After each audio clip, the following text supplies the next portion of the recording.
Baik, selamat pagi, malam, dan siang. Eh, di sini saya akan mendemonstrasikan tata cara penggunaan aplikasi Sirama. Di sini saya akan menggunakan user role-nya adalah pimpinan unit atau atasan unit dengan usernya adalah dekan fakultas dari Fakultas FRTI. Nah, di sini untuk fitur yang dapat dilakukan oleh pimpinan unit kurang lebih pertama bisa melihat surat masuk dan surat keluar. Kemudian bisa melihat daftar surat disposisi masuk dari pimpinan atau direktorat. Ketiga, dapat merubah delegasi. Jadi untuk delegasi di sini kurang lebih fungsinya untuk perwakilan yang jenis suratnya adalah disposisi. Nah, jadi misalnya ada surat disposisi masuk, nanti misalnya status dari pimpinannya adalah cuti, maka bisa dikoordinasikan untuk diwakilkan oleh unit lain. Oke, di sini saya akan contohkan misalnya merubah status pertama. Misalnya adalah dinas luar, bisa dirubah di status ini, baru disimpan, nanti berubah. Bisa dilihat di atas ini juga dinas luar. Baru untuk koordinasinya atau perwakilannya, bisa dipilih unit mana yang mau dilakukan perwakilan untuk disposisi suratnya. Ups, salah.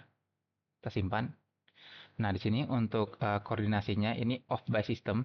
Jadi harus dikoordinasikan oleh unit terkait untuk perwakilan surat disposisinya. Nah, untuk fitur berikutnya yaitu kurang lebih melihat draft approval yang berisi surat apa saja yang sudah dibuat oleh admin unit atau sekretaris unitnya.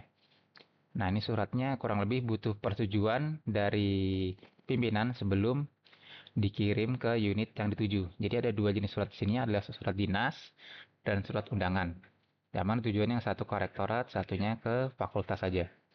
Oke, kita akan bermain ke surat undangan dulu.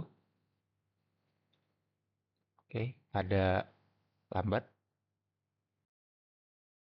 Oke, di sini kita coba dulu untuk yang surat undangan. Kita buka dengan mengklik listnya, surat undangan.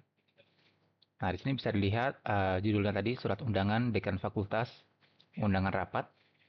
Terus tujuannya itu ada dua, yaitu Fakultas Pengembangan Berkelanjutan dan Sains dan Teknologi. Nah, di sini ada, di sini atasan bisa menyetujui surat. Nah, tapi di sini tidak bisa karena di sini draft suratnya harus menunggu dari persetujuan dari wakil pimpinannya. Jadi jika uh, level unitnya itu adalah dekan, yang mana ada wakil unitnya, biasanya suratnya perlu persetujuan dari wakil unit. Nah, di sini saya contohkan suratnya belum bisa dilakukan persetujuan karena perlu persetujuan dari wakil unit terkait. Oke, ini saya setuju dulu suratnya. Oke, ini sudah saya setujui. Nanti kita refresh datanya. Nah, kalau sudah setuju sama wakil unitnya, nanti tulisannya bakal di-approve dan suratnya bisa dilakukan setujui dan kirim. Nah, kalau sudah setuju dan kirim, alternatifnya di oke saja. Nanti surat draftnya hilang dan masuk ke surat keluar. Nah, di sini uh, suratnya bisa dilihat detailnya tadi dan atasan atau pimpinan unitnya bisa melihat histori suratnya. Dari surat yang pertama dibuat sampai surat yang terakhir terakhir satu suratnya di mana.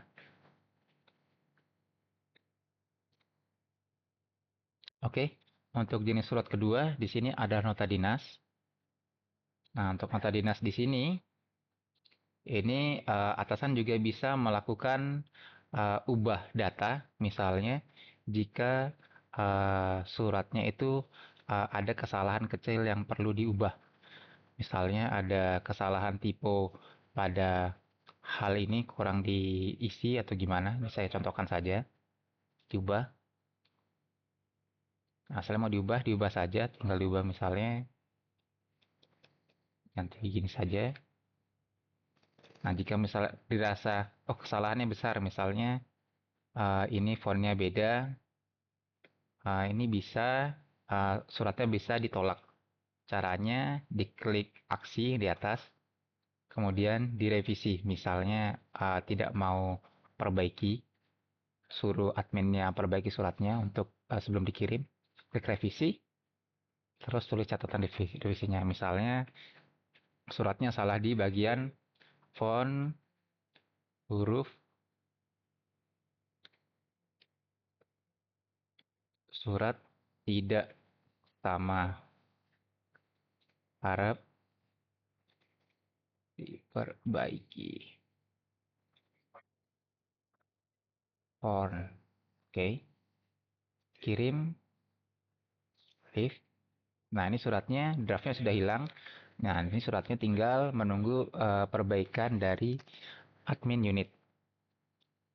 Oke, kurang lebih untuk fitur yang bisa dilakukan oleh admin unit seperti itu. Demikian penjelasan fiturnya. Atas kesalahan kata saya ucapkan mohon maaf dan terima kasih.